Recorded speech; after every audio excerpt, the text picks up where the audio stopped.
नमस्कार दोस्तों, easy news में आप सभी का स्वागत है। इस समय हमारे देश में बम बारूद से ज़्यादा बुलडोज़र की चर्चा है। हर तरफ बुलडोज़र की बातें हो रही है। जब यूपी चुनाव में योगी आदित्यनाथ ने अपने चुनावी सिंबल के तौर पर बुलडोज़र को दिखाया था, तो कोई भी ये सोच नहीं पाया था कि इस देश में बुलडोज़र की इतनी मांग हो जाएगी। रामनवमी पर शोभा यात्रा में पत्थरबाजी के बाद मध्य प्रदेश में शिवराज सिंह चौहान एक्शन में आते हैं। उसके बाद वो ऐलान करते हैं कि जो भी इसमें आरोपी है उसके घरों को बुलडोज़र से गिरा दिया जाएगा। और कहा जाता है कि खरगोन में यही लोग पत्थरबाजी में शामिल है, इसलिए इनके घर को गिराया जा रहा है। आरोपियों के खिलाफ कार्रवाई करना किसी भी सरकार का हक होता है और वो उसके अधिकार क्षेत्र में आता है, लेकिन लगातार जारी बुलडोज़र की कार्रवाई कई सवाल पैदा कर रहे हैं। मैं आपसे सवाल करूं उससे पहले दो तस्वीर को मैं आपके सामने रखना चाहता हूं। एक तस्वीर ये है कि जो हमें समझाई जा रही है कि योगी आदित्यनाथ ने जिस बुलडोज़र का डर गुंडे और माफियाओं के दिल में बैठाया है, उसके कारण से रामनवमी पर यूपी में 800 शोभा यात्रा निकाली गई, जिसमें एक भी जगह पत्थरबाजी नहीं हुई है। यानी कि यूपी की कानून व्यवस्था को सीधे से अब बुलडोज़र से जोड़ा जा रहा है और इसी के द्वारा शिवराज सिंह की कार्रवाई को जायज़ ठहराया जा रहा है। ये कितना जायज़ है और कितना गलत, ये फैसला आपको करना है। लेकिन अब आप दूसरी तस्वीर को समझिए कि शोभा यात्रा से ठीक 12 घंटे पहले मध्य प्रदेश पुलिस और मध्य प्रदेश इंटेलिजेंस को ये कुछ भी पता नहीं होता है कि खरगोन में एक प्लानिंग की जा रही है और शोभा यात्रा पर पत्थरबाजी भी हो सकती है। उसके बाद जब पत्थरबाजी हो जाती है तो 12 घंटे के बाद मध्य प्रदेश की पुलिस इतनी तेज तर्रार और एक्टिव हो जाती है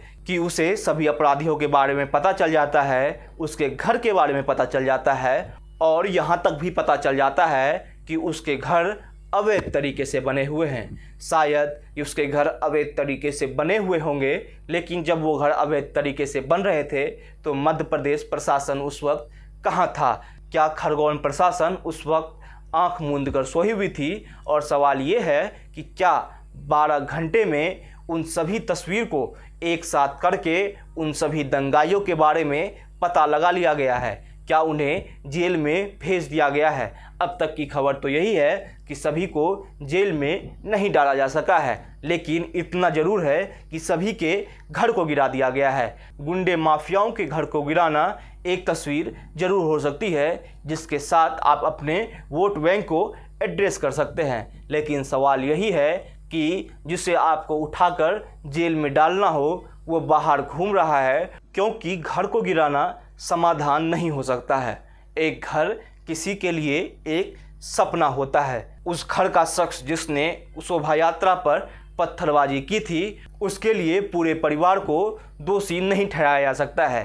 क्या कोई एक शख्स जो किसी की हत्या करता है उसके लिए पूरे परिवार को फांसी चढ़ा दी जाती है? अगर ऐसा नहीं है, सिर्फ एक पत्थरबाज जो कि सरकार का काम है कि उसे सख्त से सख्त सज़ा मिले और उसे जेल के अंदर डाला जाए, लेकिन क्या उसके कारण पूरे परिवार को दर दर भटकने के लिए मजबूर किया जा सकता है? ये हमारे लिए सोचने का विषय है, क्योंकि अब ये ट्रेंड बन गया है कि अगर कोई भी कुछ भी अपराध करे तो उसके घर को जाके ज़मींदोज कर दिया जाए।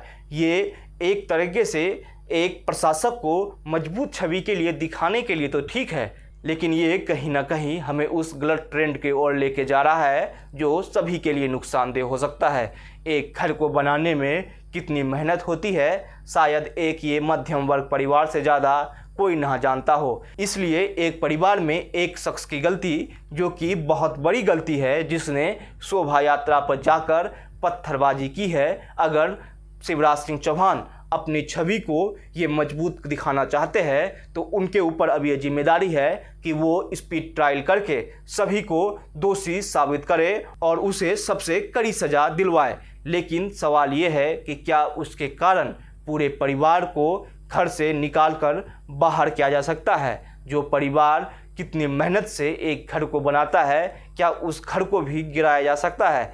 ये सबके लिए सोचने का विषय है और मुझे लगता है इस पर सभी को एक ना एक बार विचार जरूर करना चाहिए। ये वीडियो आपको कैसा लगा हमें ज़रूर बताइएगा। साथ ही साथ इस वीडियो को लाइक और शेयर करना ना भूलें और जाते जाते इस चैनल को सब्सक्राइब कर लें।